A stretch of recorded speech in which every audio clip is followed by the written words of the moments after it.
بسم الله الرحمن الرحيم.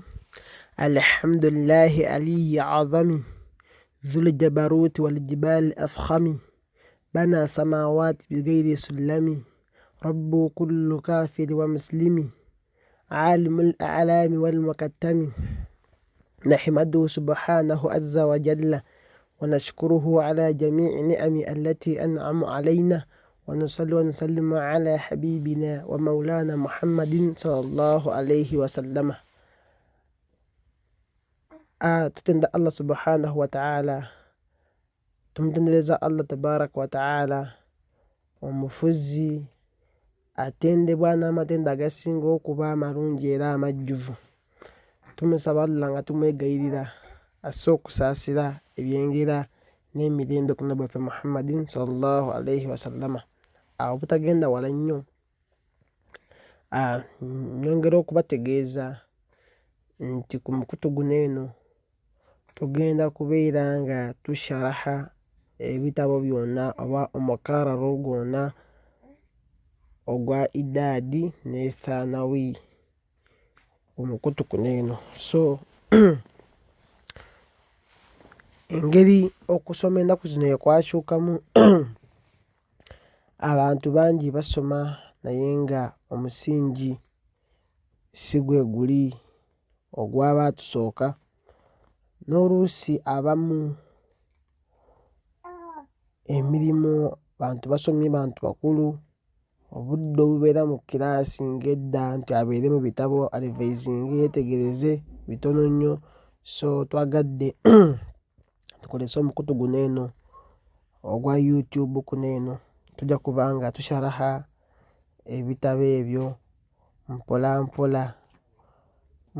mpola baabu ku baabu.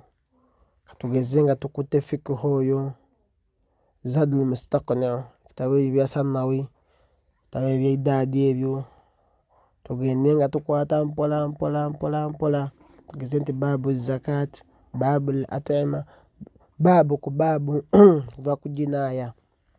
Tujja kuba nga tubisoma ku mukutu guno eno mpola. So mba njagala abasinga obungi abakaluubirizibwa abamu obudde bwa kiraasi butono ate bamala ne batusumbuwa mu inboxes ku WhatsApp.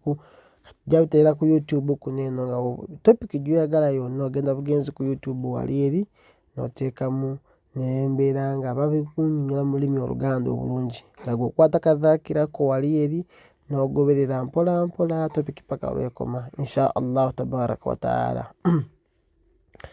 Kajja kubeera nga ajja bitukola mu ngeri ya seri, tugeze baabu ng'ewanvuyo tugikole mu part 1 part 2 paka lw'ebeera nga topiki egweddeko, tudde ku topiki endala enyimpi eggwerawo omulundi gumu, amawaddi gonna bwe gatyo n'ebitabo by'iddaadi byonna. Omukarraro ogwo tusoma, omukarraro gwe basoma wano eno mu muwahada ogwaffe ogw'e Uganda, omukarraro ogwo gwonna tujja kubeera nga tuguyitamu nga tugusharaha mu lulimi Oluganda bulungi, era ng'omuntu oba ogoberedde osobola okubitegeererawo insha Allah tabaraka wa ta'ala. So omukutu guno eno musaba abantu abagala okubeera nga bayigirako obusiraamu okubeera nga bongera okugwekumirako, okusubscribinga buli ekigwawo oba okifuna wali eri. Buli lw'okifuna naawe oba osobola osharingirako omulala oba oli awo n'obeera nga ofuna update mu budde. That's why bagamba nti obeere nga okola subscription, nti bw'ogikolayo buli kye baba bataddeko wali eri nga ggwe omusomi oba omanya nti bagenze ku baabu eno oba okiraba.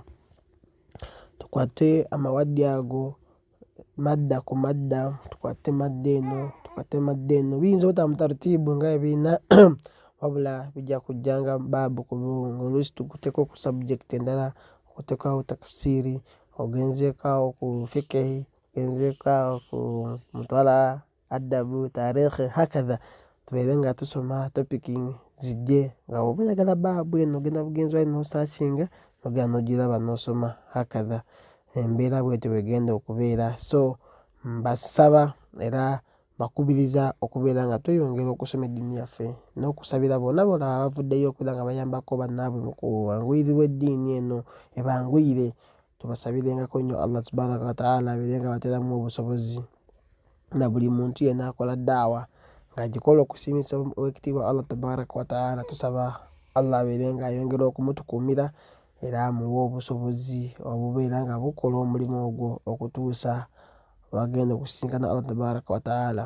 Assalamu alaikum warahmatullahi wabarakatuhu. Amannya nsigadde Sheikh Ibrahim Muhammad Antonio Kintu.